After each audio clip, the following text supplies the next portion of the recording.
Assalamualaikum warahmatullahi wabarakatuh. Halo anak-anak yang hebat, berjumpa lagi dengan Bu Guru dalam pembelajaran online kita. Kali ini Bu Guru akan mengajak kalian belajar tentang IPA bab 7, bagaimana mendapatkan semua keperluan kita. Fokus pada topik A, aku dan kebutuhanku. Bu Guru menyajikan sebuah ilustrasi berupa gambar di mana Banu sedang sakit perut. Wajahnya pucat. Kemudian salah satu temannya bertanya, "Kamu kenapa, Banu?"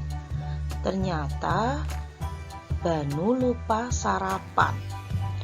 Dengan kata lain, Banu perutnya sakit karena lupa sarapan. Jadi, Banu butuh makan dan minum.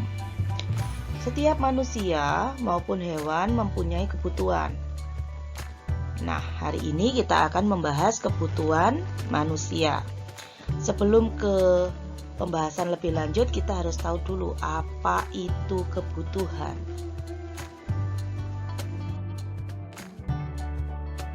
Kebutuhan adalah segala sesuatu yang harus dimiliki atau diperlukan oleh seseorang untuk bertahan hidup dan memiliki kehidupan yang layak.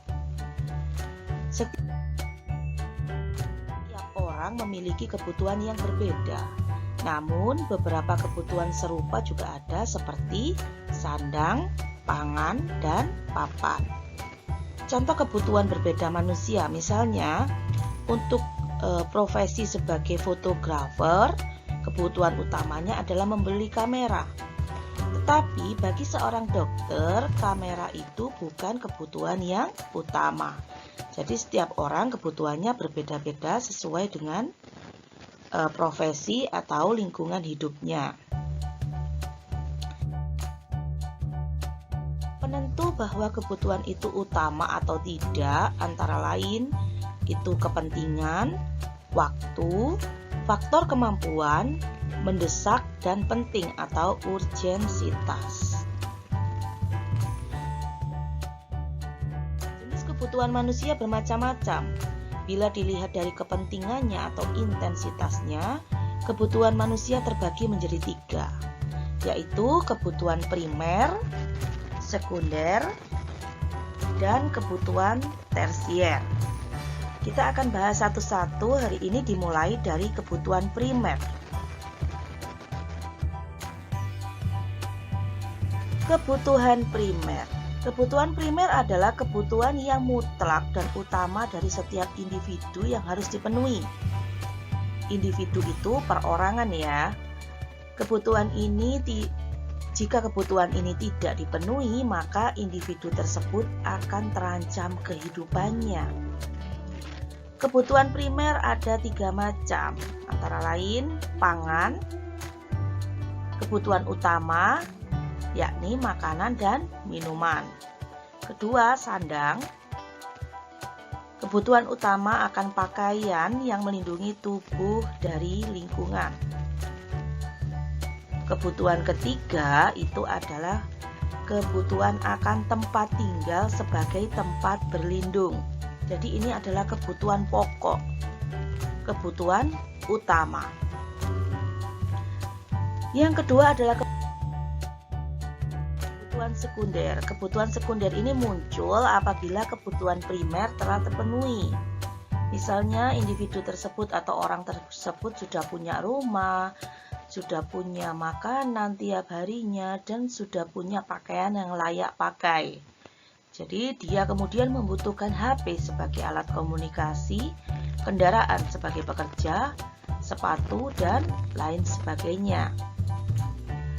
Yang ketiga adalah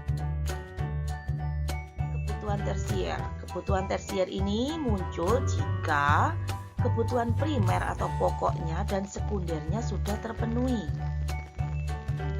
Kebutuhan tersier ini biasanya berupa kebutuhan barang mewah untuk memperlihatkan jenjang sosial seseorang atau dapat berfungsi sebagai hiburan.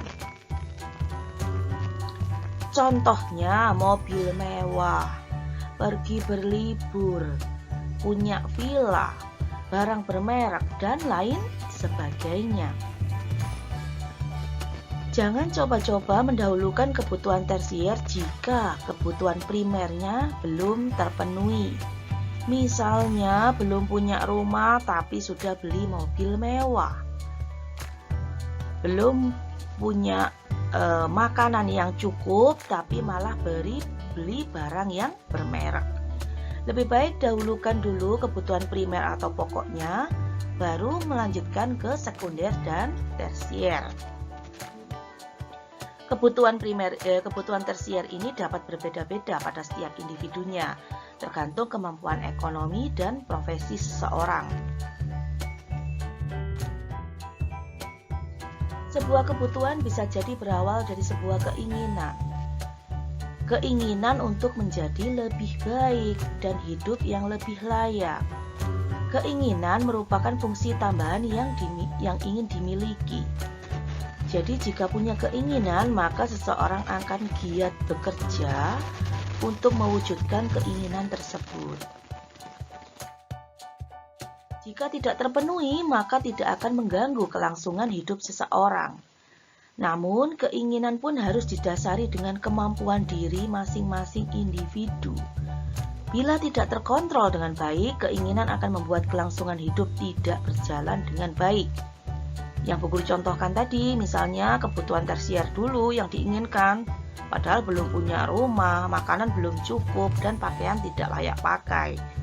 Masa belum bisa makan rutin tiap hari harus beli mobil mewah.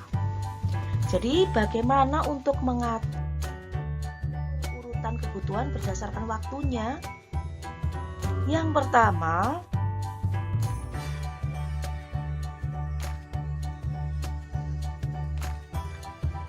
kebutuhan sekarang dan kebutuhan yang harus segera dipenuhi dan tidak dapat ditunda itu harus didahulukan. Yang kedua, kebutuhan mendesak dan kebutuhan yang muncul tiba-tiba dan bersifat kritis, sehingga dapat mengancam nyawa jika tidak dipenuhi. Selanjutnya, kebutuhan yang akan datang dan kebutuhan yang dapat dipenuhi di kemudian hari dapat ditunda sebab sifatnya tidak mendesak. Jadi kebutuhan yang terakhir ini bisa direncanakan terlebih dahulu, tetapi pemenuhannya bisa belakangan.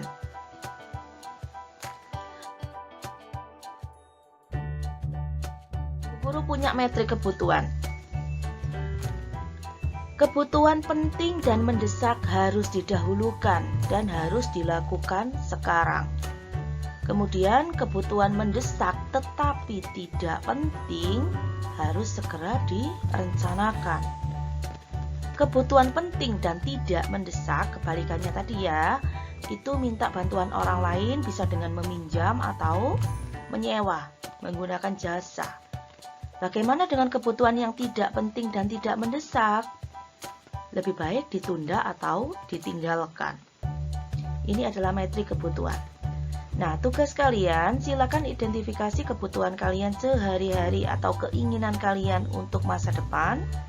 Kemudian isikan dalam metrik yang penting dan mendesak dan tidak penting, penting tetapi tidak mendesak, dan tidak penting serta tidak mendesak. Pilah kebutuhanmu, kemudian masukkan dalam metrik ini. Selamat mengidentifikasi, selamat beraktivitas. Jangan lupa, kebutuhan yang penting dan mendesak harus didahulukan. Assalamualaikum warahmatullahi wabarakatuh.